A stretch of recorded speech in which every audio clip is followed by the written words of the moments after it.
When leaders announce a first fire on the moon, the headline rarely captures the true stakes. This isn't an expedition for science or inspiration.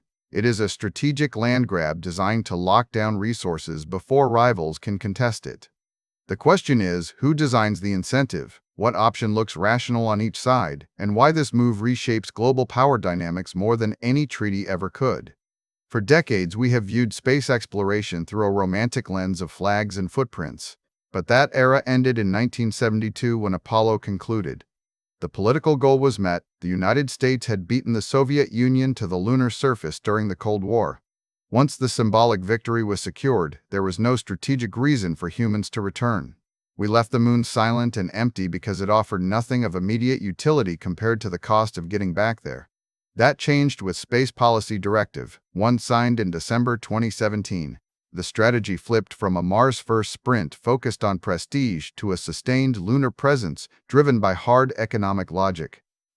The shift is not about curiosity anymore. It is about establishing an irreversible infrastructure monopoly. We are no longer looking for new worlds to visit. We are treating the moon as a maritime choke point, similar to how nations fought centuries ago to control sea lanes like the Strait of Hormuz or the Suez Canal.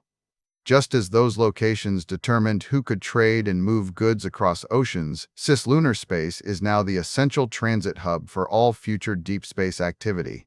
All paths to Mars and beyond funnel through this region. Whoever controls the service plaza on the lunar surface dictates the terms of access for everyone else. Quick resource note. I keep a curated set of Amazon search links in the description for books, gear, and tools relevant to this channel's topics. Some are affiliate links, so I may earn a commission at no extra cost to you.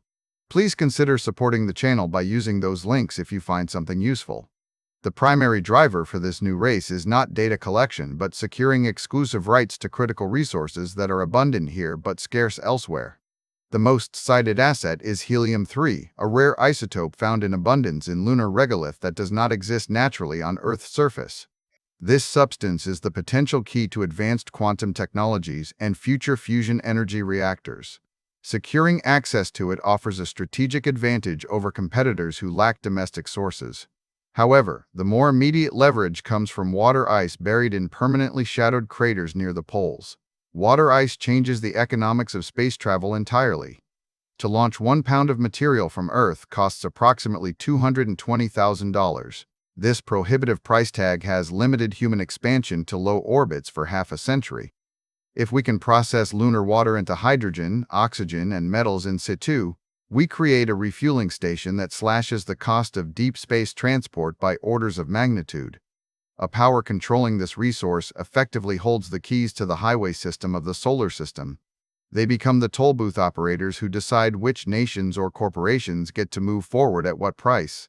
This creates an urgent race defined by direct competition with Beijing while Washington seeks to prevent Chinese generational preeminence in space. China has explicitly targeted landing astronauts on the moon by 2030 and establishing its own infrastructure network. The timeline is tight because once a power establishes permanent, functional facilities for refueling or manufacturing, it becomes nearly impossible for a rival to displace them without triggering open conflict. This is why lighting that first fire matters so much today. It serves as a claim marker, signaling an intent to build and operate before competitors can contest the territory. The stakes extend far beyond orbit because control over lunar resources dictates who builds deep space infrastructure, quantum networks, or advanced tech industries in the coming decades. The logic mirrors historical struggles for sea lanes where controlling trade routes meant controlling global wealth. If one nation secures a monopoly on helium-3 and water processing capabilities, they gain leverage comparable to nations that controlled oil flows during the 20th century. This is not about exploring new worlds. It is about securing strategic assets in a domain where the first mover establishes rules that others must pay to follow. We are seeing a transition from flags to fences. The romantic notion of planting a flag on foreign soil gave way to building permanent facilities with power grids and manufacturing capabilities.